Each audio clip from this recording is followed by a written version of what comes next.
Welcome back to the How She Won podcast. This is episode 3. We're going to recap Sea Otter, and I'm your host, Morgan Aguirre. Rosa Klöser. Here we are. Here we are, and super excited to pick up where we left, and that's been quite a while, so sorry for that. Both Morgan and me have been quite busy the past couple of weeks. We've been both traveling a lot, but we promised that we will definitely figure out a remote setup so that we won't keep you waiting so long the next time. But we do actually enjoy our coffees together, so whenever more fun. Yeah, can do it in person, we will do it in person. So maybe let's start a little bit on wrapping up what happened the last couple of weeks, what happened on the gravel calendar, what happened in your life, what happened on the road calendar. Exactly, and then how did Sea Otter go? Yeah, we'll get into Sea Otter. We could do a quick recap on the hills. That was probably the one that we the furthest one back. Which one is that? Was the third stop of the Gravel Earth series, correct? Yep. Okay, so the hills took place in Italy, Veneto, the Vineyard race I would call it, organized by Mattia De Marchi, so shout out to him, fellow gravel racer. And maybe let's just give a short recap on who won the race and how, and then maybe move on from there. Yeah, it was a super technical race. I think there is no one that would say otherwise. Almost a mountain bike race in places. I actually had some amateurs come up and ask, like, is this gravel? And I was like, well, it depends what you qualify as gravel. So super technical race. A lot of people, it sounds like, really enjoyed it. Like you said, Mattia did a great job. The win ultimately went to Larissa Hartog from the Canyon ATR team. And behind her was Erica Magnaldi, and then we had Elena Hartman. So it was a really hard race, and it was kind of a bit of a circuit in the beginning. There were a lot of places where you retrace the track several times. But yeah, it was a lot of climbing. It was definitely a race that, the strongest person won. But also you needed a lot of technical skill. So, and I will say, I was actually really, really surprised at the technical level of the women at the race. I think, I would say we're both pretty technically good riders. And I was surprised that just how fast everyone was descending. I really thought there would be really big gaps because of how technical the race was. And I think, like you said, maybe now that everyone's on mountain bike tires, everyone's got really wide tires, it just kind of levels the playing field a bit. But it was a really interesting race.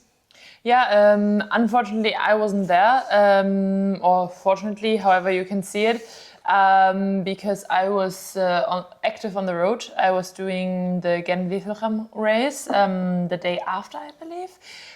So I was in Belgium. I just saw from the outside, it looked really cool. On the men's side, I think Braden Lang won. Yes. Ahead of Peter Varkot, and third, I actually don't know. Uh-oh. Sorry. That's fine. Men's racing. We're here for the women's race. Exactly. So definitely a beautiful race. Maybe before we move on with our own agenda, just super quick shout out. There was another gravel race taking place, the 4th round of the Gravel Earth series, which was Gravel Desert. And that was won by G. Yes, I did see that. That looked like a totally different race in a way, but out here in Spain. And it looked like a good race as well. So yes. Nice. Okay, so then we should maybe move on a little bit to our own agenda. So Morgan, what have you been up to the past couple of weeks? So now it's April 21st. Yeah. And what have you been doing since, when was the hills? Last weekend of March until now? Yeah, so I actually went over to the US a bit early. I was there for 10 days before the race, which was nice because my sister lives there and I have some friends there. So it was a good place to go hang out and relax. I needed some time to do nothing because March was just insane. Moving apartments, there was a lot going on. It was definitely not ideal as far as rest and training and all those things. Yeah, and you also got sick after the hills, if I recall correctly. I did. The Thursday after the hills, I got super sick. And I kind of thought, it was but it was just something I'm sure I picked up when I got back.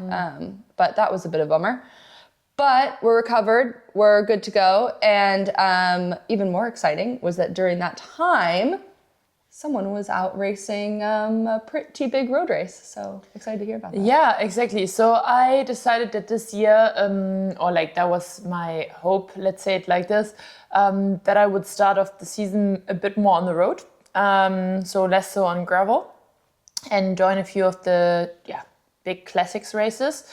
I will say it was a bit of a stretch, or like, let's say the plan wasn't fixed. So I didn't really know if it would take place. And so the call up from the team for the races was all pretty last minute. Yeah. So that kind of meant that I was traveling back and forth between like Andorra and Belgium and Girona basically every week. I remember catching up with you once I came back from coffee at 8 a.m. after a flight and stuff. And you didn't even know you were going to do some of these races. Exactly. And then last minute I was suddenly on all of them.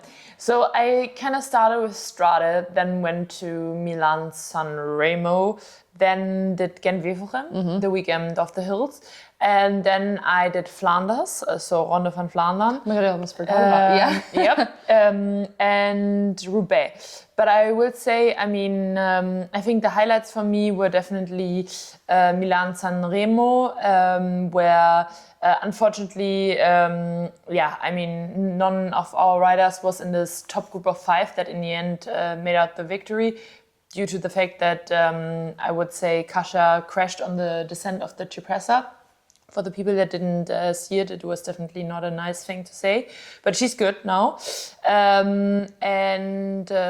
But we fought it out, and I could help our sprinter Chiara in the second group. Yeah, I got to see that on TV. That was fun. Yeah, that was on TV. Then in Ronde van Vlaanderen, actually, I really enjoyed that race. I felt like this was the first race where I could really determine my own positioning. I was always in the top 20 wheels until actually the Koppenberg, where I tried to give a lead out to our team. Because, why do I say tried? Because I suddenly noticed that I had a slow rear flat. And believe me, if you're trying to give a lead out at 55 kilometers per hour and your freaking rear tire is a half flat, that's not good. That's not what you would like to. But I will say though, I did enter the Koppenberg last time because there was also a huge crash in the peloton. Shout out to all the girls that crashed there, and I hope they recover quickly. I was surprised how well I went up the Koppenberg with that half-flat rear tire. It was actually quite comfy. It was good. There you go, lower PSI. Yeah, exactly. It worked. Because it wasn't completely flat, the tire, Yeah. It was I think initially we had 3.5 bar, and I would say I had around 2 left. So do you get to make decisions about PSI that you run? Obviously very different than gravel where you have full control, but what's the difference? I would say I'm definitely one of those annoying road riders that always asks the mechanics. Yeah, I could imagine. And I do use the SRAM pressure calculator app, or the one from Silka, and I do check so I basically asked them, what pressure do you put in? And then I do double check it. And then there has been more than one occasion where I was so I don't deviate completely from their recommendation, but I do go up 0.1 or 0.1 bar or up or down. Depending on like how I feel comfortable with the pressure. So you get some room to decide. Exactly, yeah, exactly. Nice. But I mean, they also usually base it on some calculations, so it's not completely random. Yeah. But I do adjust it a bit to my liking. And then the biggest one I would say for me personally was probably Roubaix. I would agree. Last minute call up, basically me sitting at Flanders on the couch being told, okay, Rosa, we know you're traveling back right after the race, but you're coming back. And I was like, how's that? Because I'm actually flying to Sea Otter. No, you're changing your flight. Right.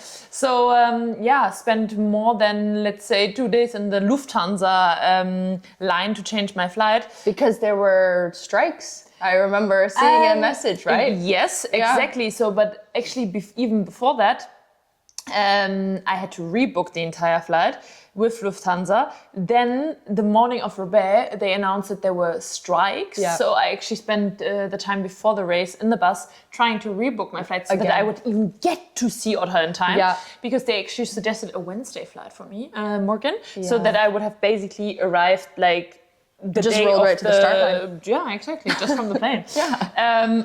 That still felt like it. So in the end, I arrived like Monday night late in Monterey. But yeah, let's go back to Roubaix first. So yeah, Roubaix was super fun. This year they added even more cobbled sectors. It was 20 in total this year. That's awesome. And it was on Sunday, the same day as the men's race, which was good and bad. Yeah, what were your thoughts? The good thing was, or the nice thing was, in person. So maybe let's start with the race. So this race took place on Sunday and the men's race was on Sunday just before. And what you can maybe imagine is that usually the men's race has much more publicity and they have also a lot of spectators on the sidelines. And this year the team decided that they would like to send me in a breakaway in the race, if possible, so that then ideally, I go away with a big group, and I mean, we've seen that actually in the past. It can actually work either all the way to the line, or that you're gonna get caught towards the end, and then you can support the leaders, which for us was Zoe Baxter. And I will say, so the race started off, and literally like hell broke loose. Every single team wanted to send a rider into the breakaway, but it was like quite quickly clear that the bunch had other ideas. Everyone jumped. And no one would let anyone no one would let anyone go. And then actually I saw an opportunity after 8 or 10 kilometers. I positioned myself very much on the left side in the front.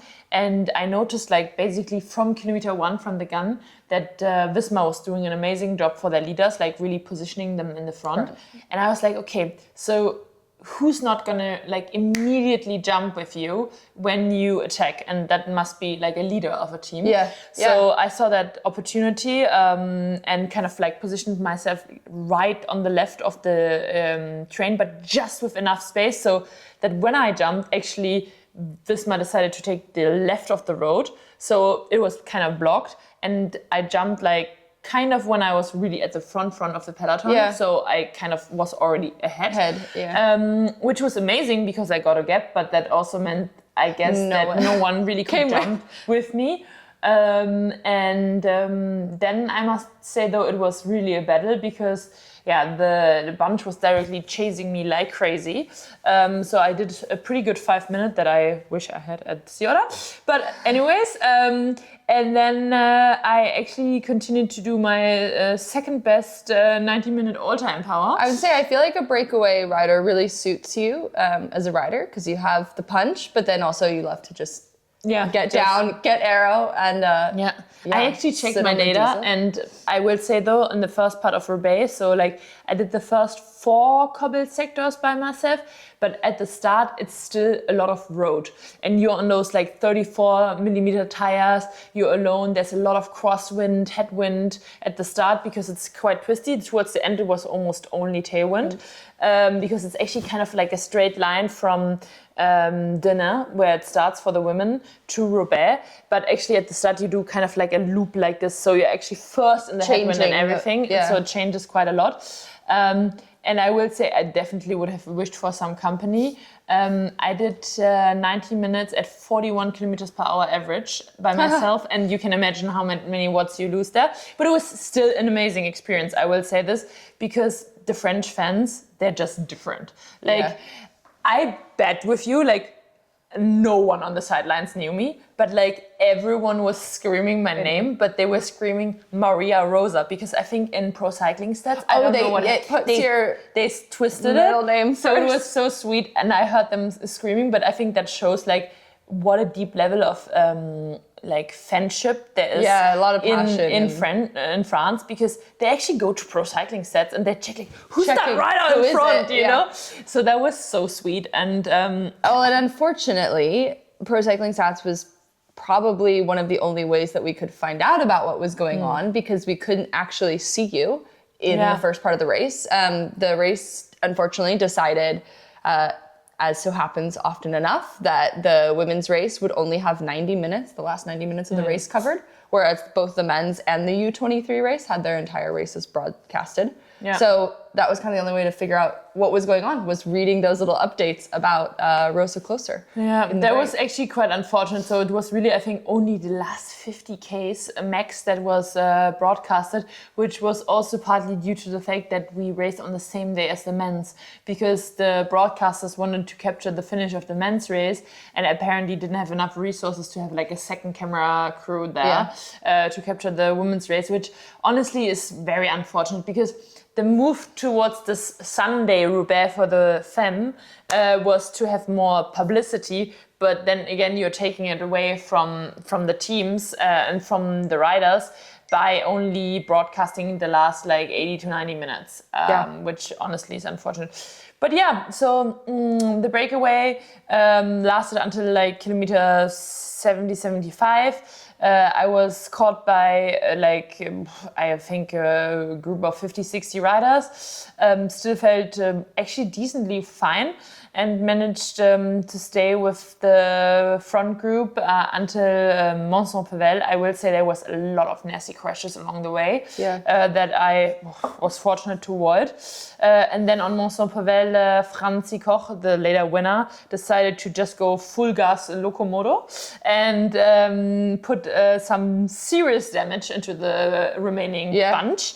And honestly, riders were dropping wheels right and left, and I happened to be too far back due to also already tired legs. And honestly, once you stand on those cobbles, like you kind of like lose speed. Yeah. Especially on Mont-Saint-Pével, you're done. Yeah. Like you honestly feel like you're going backwards. Yeah, you're backwards. It was such a cool race to watch, though. I will say, like watching that finish from it was so cool to watch. Watching Franzi and the way that she rode, and the fact that she ended up with just, two absolute legends, Marianne Vos and Pauline Ferrand-Dubo, and it was crazy, and the way that she raced with them. So that was pretty exciting. Yeah, it was amazing. It was a day for the Germans. Yeah, definitely, and so happy for Franzi, to be honest.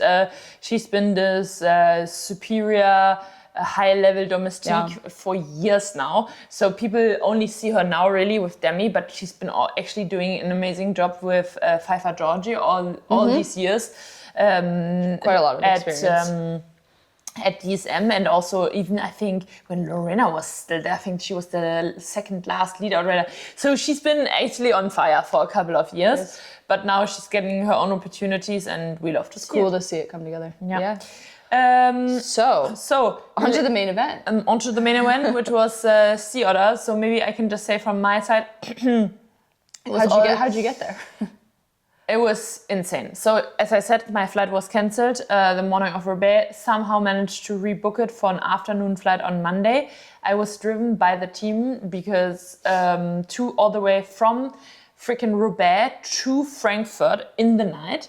Arrived like 1 a.m. in Frankfurt, slept in the hotel for a couple of hours, but I was like so full of adrenaline and everything from the race, couldn't sleep. Caffeine, exactly. Like honestly, because the race started late and it was over at like 6:30 p.m. Yeah. So like couldn't sleep, and then went straight into the airplane, arrived in the afternoon in San Francisco, and then drove down to Monterey. So arrived like I think around 8 p.m. or something on Monday. On Monday night.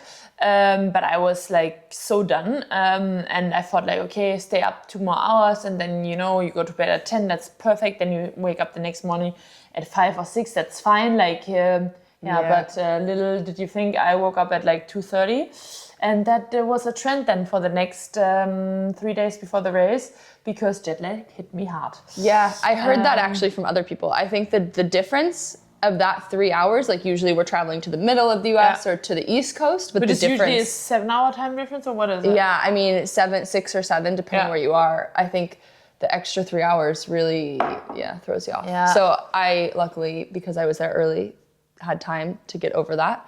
But yeah, not the most fun feeling. No, definitely not. But then Tuesday and we together on Wednesday, we reconned the course, like a little pre-race spin on Wednesday together with also Kate, Courtney, which was fun and nice to get to know her and also to look at the course together. Yeah. Maybe we can say a few things about the course. Super sandy and dusty. Yeah, it was really dry. And actually, I had ridden it the week prior, and it was extremely dry, but then we had a bunch of rain for a few days, 2 days of a lot of rain, and thought like, okay, maybe it'll kind of firm up a little bit. But no, I mean, it was just as dry and dusty. A lot of like sand in corners and stuff. Just to like, it's absolutely not a technical course in a really like in the hills sense. But loose. But the loose stuff, it's like you're just coming at speed into just corners with sand. Okay, this is my slogan for, I think I told you this, my slogan for the race. I decided the slogan that best fit the course was fuck around and find out. No, you didn't tell me this. Yeah, that was what I decided. Because it just felt like fuck it was around like and find out. Maybe like, we have to cut the fuck, but oh, do we? I don't know. We'll decide. This is a European podcast. Yeah, we'll decide. You're basically European. But I think it was just like every corner was kind of like you were just trying to find the limit. You were just like, you know what? Either I overdo it and it's over, like you're just gonna slide out, or you don't. It was just kind of like constantly trying to find the limit on these corners. So it was interesting. Yeah. Yeah, and let's jump into the race. Otherwise, we're getting too long. So I would say my really short take on the race is I would say negative Nancy racing is back. So the Sea Otter course is a course that is super punchy. So there's like these really short repeated hills. And I will say I think it's very unique in the way that like even the last climb of the race, which is the Lookout Ridge climb, which seems on paper or when you watch it like a 10-minute effort, but we actually talked about it, it's really not. It's like maybe 2 times a 3-minute effort or something, not even. Or 3 times, I mean 3, 2, and 3 or something. I would say that the longest climb the longest climb in the whole race was probably the road 3.5 minutes maybe. Yeah, I mean, I don't even know that we did a full 5-minute effort because it was just kind of a stair step of a climb that last Lookout. And then even with some downhills in between. Yeah. And so it really lent towards a punchy rider. And yes, of course, you had to be, how do you say, like climbing savvy. So you had to be a decent climber. Yeah. But I wouldn't necessarily even say that it was a course for a pure climber. No, definitely not. You needed power. Yeah. And I think also you needed like positioning skills. Yeah. I mean, we were riding with about 60 women, which is a pretty big bunch for a gravel race. And because it's so narrow, you can't compare it. Like it's like imagine like let's say you're more like a more vivid road race watcher. Imagine like the narrowest, twistiest, like basically entry to the Koppenberg, Flanders, Ronde von Flandern style, but like the entire time. The entire time, yeah. I mean, on bike paths. So it was very narrow and positioning was super important. And that's something I didn't do so well at. So yeah, that was also really important. Yeah, maybe you share a little bit on your perspective of the race. How did the race unfold for you? Yeah. How do you feel about it?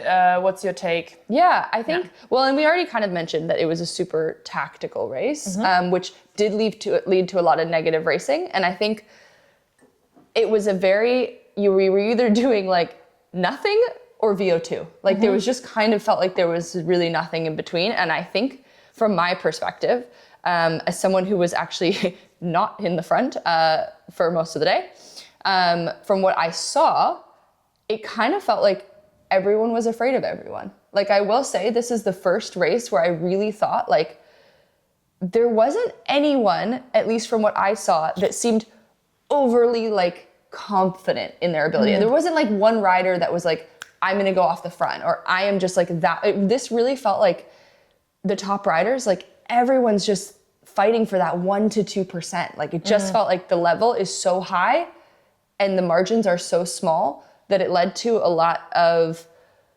sitting and kind of looking around, but no one would let anyone go. Like there were attacks, but no one would let anything go anywhere. And so it was a really interesting dynamic. Yeah. Unfortunately, positioning was not good for me. I already on the very first climb was really far back and spent time chasing back. I would say I used all of my nine lives in that race. It was just like a constant. So you're a dead cat now? Yeah, pretty much. Constant like yo-yoing back to the front, which going into the race, unfortunately, I wasn't feeling great. Like I will say for me, the race went the way I expected it to go, which. Fair enough. Yeah, I mean, there's just not a whole lot more to say other than like I wasn't super satisfied with my performance by any means, but it was what I expected, knowing the form I came in with. Positioning definitely wasn't great, so there was a lot of but I also think going in, I did know that this was a race where you could do a lot of that yo-yoing. Like I knew going in that there would be a lot of like with the wind, there would be a lot of like full gas, sit up, full gas, sit up. So as someone coming off the back and going back, there was a lot of like, I'm here again, I'm not here again, oh, I'm here again. So yeah, it was a lot of off the back. But it was, really interesting to watch every time, like when I came back, who was doing what, and how people were riding. It was quite interesting. I ended up riding for most of the day once I had sort of been spit out into a second group back. With Carolyn Schiff, which was really nice. It's always nice to ride with someone familiar. And yeah, it was a hard day out, but again, as I expected. Curious, what was your sort of perspective from the front and also like how you saw the tactical racing, the level, like, I mean, did you think, like, kind of felt like people were riding conservatively, like no one felt overly like confident. That's true for sure. So I would say for me, maybe before the race even started, I already had like 2 crises, which first was like, I mean, I think you had the same, but I maybe made a huge mistake in turning around in this queue. So there was an insane queue. So for the people who don't know, Sea Otter comes with a huge expo. Yeah.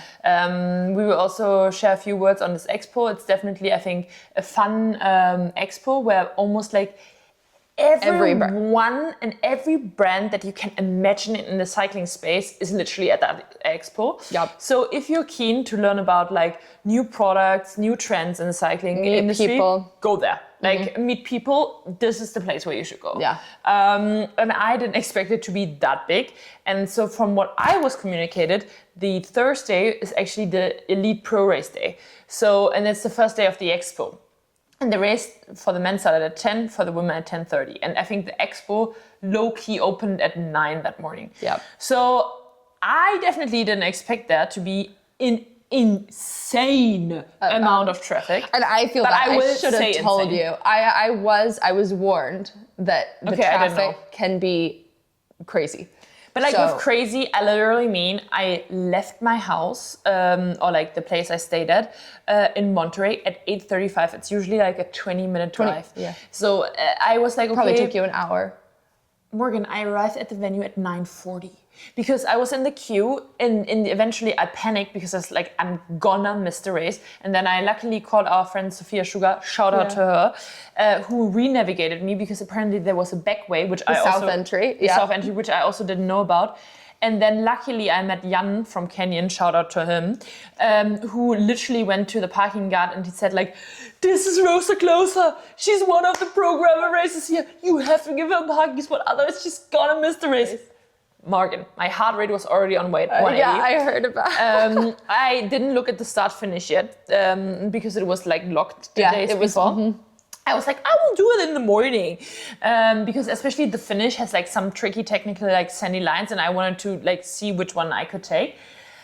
So yeah, arrived 9:40, 9:45. Luckily, our friend Sophia sent Kira from Canyon, shout out to her, to pick up my spare wheels from the car. Oh my God. And then I think I made it down to the venue at 10. Okay, so the women's race started 10:30. 10:30, yeah. Yep. So Morgan, I'm riding, I dropped my wheels. So until I'm like, okay, maybe I should warm up now. It's like 10:05, 10:10. And I noticed my freaking front shifting doesn't work. And you had mentioned the day before the shifter as well. It just changed the battery the day before. Exactly, and I changed it the day before. Because during our recon, I for one time couldn't shift, and I was like, well, let's change it. So I'm like riding, and I'm trying to shift 10:10. Race starts at 10:30, and I'm like, it's not working. Luckily, I have a sprint shifter at the bottom, but in the drops, and I mean, it's a gravel race, that would have been horrific to race with for 5 hours. Bonus button also didn't work, like complete shifter was empty. So my race started there. I'm racing to the canyon booth, and there's like this legend of a mechanic. I don't know him. I'm just like in front of him, holding my tears back, and I'm saying, emergency! And I'm throwing my bike at him. He doesn't know what's going on wrong. He doesn't know. Like, in hindsight, I wish someone would have filmed it because I felt so bad, but it could have been like a genius little clip, you know? So I'm throwing my bike at him. He's like, what's up? I'm like, shifter empty. Really like holding back my tears because I'm like, dead shit, like afraid now, because I was like, okay, maybe it's the battery, Morgan, but like, what if it's the shifter? If it's the shifter? Like, who are like? You're like, we're not swapping a shifter. Like, we can't swap a shifter in 15 minutes. New bike. I was like, what the fuck? So I'm standing there. He's like opening it. He's putting in a new battery. Still not working, Morgan. And I'm like getting really anxious. It's like 10:15 now, 15 minutes to start. So next to Canyon on the expo is SRAM. So I'm running over to SRAM because I'm like, I don't know what I'm thinking, but I'm like, maybe there's someone who can change the shifter in 15 minutes. So I'm trying like to find someone. Nobody's there anymore because Anna, a legend who also helped me this weekend from SRAM, she was already in the racetrack because she was like waiting for the other athletes and already supporting the men. So I'm like running around like a crazy ass chicken. I'm coming back at like 10:20 to the booth, and Chris from Canyon, he's there and he's like, I fixed it. So he took like a poker, and there was apparently some contact in there where you put the battery in for the shifter, and that contact was kind of like out of place or something, so it didn't touch the battery. Yeah. So he somehow fixed it, but he was also like, because I was stressed, he was also stressed, so he left like the entire like shifter open and everything. So I'm just doing like a cyclocross jump on. Then there's like Mario from Canyon who's like, Rosa, I'm gonna guide you to the start because we're in the middle of the expo. Yeah, I was gonna say, you're not near this. I'm not near the start, and it's like 10:20 now.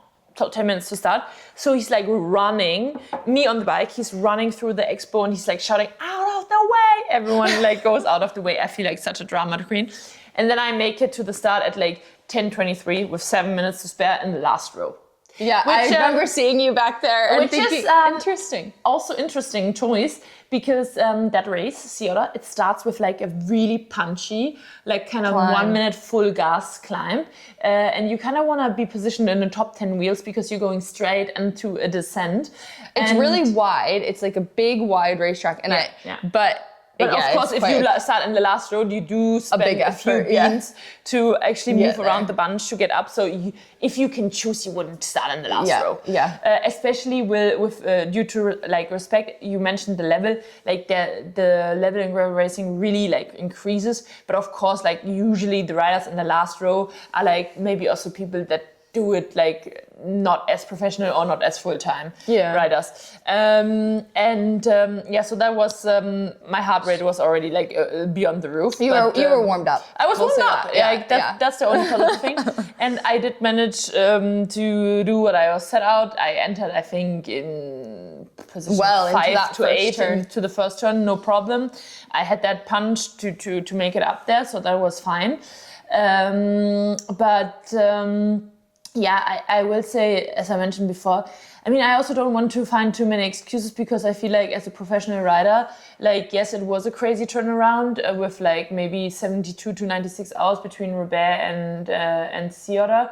But I feel like as professionals, we should be able to race within 3 days again.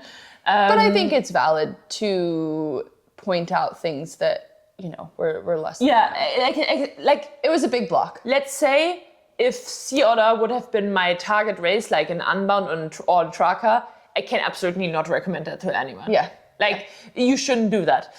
Because in the end of the day, I also have to admit that in the end, I'm also only a human. And then I think it was like not necessarily the 3 or 4 days of racing before, but it was a lot of small things that added up. Like, I think honestly, if you would ask me, was my performance more impacted by 3 or 4 days racing before or by actually not sleeping 3 nights and being fucked by jet lag, I would definitely say it was more the jet lag than the racing 3 or 4 days before. So it was like a lot of small things adding up. But I think what you mentioned before, the race was super technical, and I think that's also maybe a reason why I still performed until the last 10 minutes okay-ish, because I know how to race technically. I will say, and your positioning is good. I mean, my positioning usually is good, and I know what you mean. But as like me looking back, or also talking to my partner, who luckily helps me analyze all of these races, when I look back at my positioning, I'm like, what the fuck? Like, yes, I'm in top like maybe 5 to 10 wheels most of the time, like into a section. But let's say, for instance, the last time into Lookout, I entered in 10th wheel. This is like not like me. I would never do that usually. And that was a pretty decisive. I was not mentally on, and that was super decisive, because then I will allude to this now, got stuck too far back. Probably, maybe, likely wouldn't have had the legs anyways, but I was definitely too far back. So how was it? Like, I think, as you said, like, people were throwing punches, and I felt like especially Caro, Kate, Sophia and we were constantly just like throwing punches, like and like reacting to each other. So do you think it was because someone was hoping to get away with them, like on solo? Do you think that someone I will say, I think there was one situation in the second lap where Caro and me almost got away. Like we had a gap on the others, but then I will say no one's gonna let that go. No one is gonna let that go, but I will also say, like, so we got away on this really steep climb before this right corner, like on this, which you called lollipop, this little extra loop, before the single track. Before the single track. And Kerr was really putting a really good attack in, and I reacted a bit late, so it was really hard for me to jump back on, but I made it, and I looked back, and Sophia and Kate weren't there, but I think then Sophia was chasing, because then we went into this downhill, and I will say, I don't want to find excuses, because as I said, like, they would have caught back, but maybe we would have had a smaller group there and then had some motivation to keep going. We were crazy blocked by this by a car on the descent, because it was a really fast and twitchy descent. One of the four-wheelers, you mean? The four-wheelers, the camera cars. Yeah. And really, me and Caro, I remember Caro complaining because we could not see anymore, because we were going and it was like so much dust. Yeah. And we couldn't pass it. And then by the end of the descent to the right, around the corner left, they caught us back because they just had like clear way. Yeah. And that was a bit shitty. Yeah, I heard there was some challenges with the cars. Instances where I was like, riders were really using the gray zone, where they were like, trying to launch an attack like just into the draft of the four-wheeler and stuff. Yeah. So it was like, but yeah, in general, as you said, like, I think very often that day we found ourselves in a group of 6 to 8 riders at the front that remained after the attacks. Yeah. But then we also all stopped pedaling, and then riders kept coming back. I will say I was shocked at how big the group was for so long. Yeah. Like, I was so surprised after the first lap still. I think we ended up after the first lap with maybe 20 riders. I mean, it was a massive amount of people. I think the same with the men's race. Yeah. And it did sort of yo-yo. There were people that came on and off, but I would say, the main group through almost all 3 laps was 13 riders, 12, 13. Like, it was a big group. And again, I think it just shows the level's really, really high. And it was sit VO2, sit VO2. It was just I would say one person that definitely surprised me a lot, or like in the end, like, results-wise, was definitely Lauren Stevens, because she popped, I think, from our group at least 5 times. Yeah. And in the end, she got second. I was like, no, I would see her trying to come back when I would come back. That shows her capacity of racing tactically, and maybe also her mental spirit in the end, because I think in the end, what I always say, like, in order to win a race, you need to have the legs to be in the top 10. But in order to really win it in the end, you also need to have like the mental, like the mental thing too. Yeah. And I think that really goes to show that she knows how to race tactically, because she's been racing on the road for a very long time, and she knows when to hurt herself when it really matters, and when to not.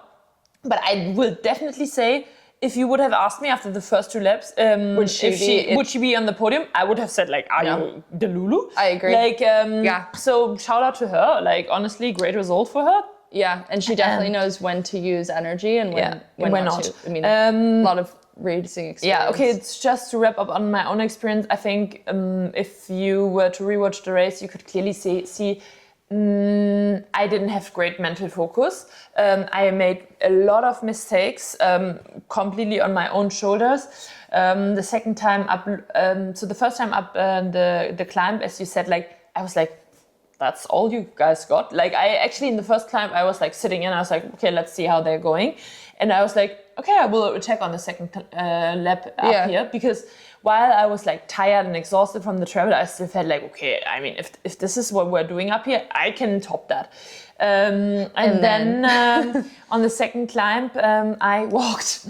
I made a mistake. I don't know. There was like a lot of twisting the tracks into this Lookout Ridge climb. It was like 2 tracks, and there was a big rut in between, and it was just like, it was super rutted. I mean, you were going up at like what, 20+%, and on a track maybe this wide. And I as I said, like must admit to myself, I had no clear like focus. I did some mistake. I actually don't even know what I did, Morgan. I just tipped over and like I didn't like crash, but I like kind of tilted over-ish. But once the wheel turns, it's just there's nothing you can do. And I was like off the bike, and I felt a bit sorry because Cecilia Jun, she was right behind me. Yeah. And I was like, fuck. So I was like running up that climb. And one thing I will say I knew though, and I mean, totally fair. I mean, I would do the exact same if like a Sophia, a Caro, or someone else was behind. I was like, if I'm not gonna be in that front group, the yo-yoing will stop. Like they will ride. And I was like, okay, what am I gonna do now? So I literally, by now, I'm like in 25th position or something. So I cyclocross jump back on the climb, and I think I just put in an insane 2-minute effort, because I know that on the next climb I was back with the front group. And because it went down a bit and then up again, it was like you kind of, while some people might have been recovering a bit on that down/flat, you really had to put in. That was the time. And exactly, and I passed like so many riders, including you. And I remember I remember screaming at you. It's like, Morgan, that's not all you got. Like, come on. And I was like, going, but it was unfortunately. I was like going so fast, so I was back on the group, but I think that's where I overextended myself a bit, for sure. But I'm curious from your perspective. Sophia ended up winning the race. And there were about, 4 seconds or so between each successive rider. So they were pretty evenly spaced. I think the top 10, and the top 10 was within 50 seconds or something. And so it was a close race. But from your perspective, what happened? Like, how did Sophia get away? Obviously, we all saw different things. But as you said, like punches were thrown last lap. Again, punches were thrown, but in the end, we all entered the Lookout Ridge climb at the bottom together. I was in terrible position. Sophia, I think, must have been in second or third really good position. And then we're going, and I remember just for me personally, I think it was maybe Lauren Stevenson's Kate, they kind of got into their wheels and like twisted to the right. So the 3 of us almost came to a still stand, but then we kept going again. And then towards the last part of that really steep first bit, Kate let the wheel go of the first 4 in front of me, and I was behind Kate, and I had nowhere to pass, and so that was the moment where the top 4 got away. And that's also like where it dips down and flattens out, and you want to have a draft. You want to have a draft, and you want to be in a group there. And then the 4 of them kind of got away, and until I had passed Kate over the top, they already had a gap of, I would say, 7 seconds or something. So they kept going. I was chasing behind, but without success. So let's focus on the top 4 in front. So they kept going, and I remember when we finished Lookout Ridge climb, you come back on the racetrack, and when we were they, from what you saw, over the top of Lookout all together? 4 together. And then onto the tarmac climb. So there's a short tarmac climb on the racetrack where it really punches up. Then you go around this like twisty corner thing, and then there's a fast descent and sharp left corner. corner, and that's the finish line. Really deep gravel, kind of on the Yeah, with a lot of sand. And I saw the 4 of them together, and I was in a group now with Kate and Haley Perrine. And so the 4 of them were going, and then I saw, I don't know who threw the first attack, if it was Sophia or Nele, but I feel like it might have been Sophia. on this climb they attacked, and then I saw the first one to kind of pop from that group was Caro. Okay. And then I think Nele and Sophia were kind of like evenly matched, and I think Lauren Stevens was just on the heel. Okay. So I would say, from what I saw, I think Sophia went first into the corner, Nele second, and Lauren Stevens third, and then Caro fourth. So basically, the order they entered this last corner, usually I would argue, if you're all on par descenders, it's usually the order almost you finish. Yeah. But then... Because it sort of felt like the first person to get to the bottom and take that sharp left corner, right or then, left, that was it. Unless you really have a sprint and you were really on have the a wheel. sprint, or you're like Braden Lang, who can take a MotoGP inside corner and then sprint. So if you're like technically like really, really good, there's still a chance.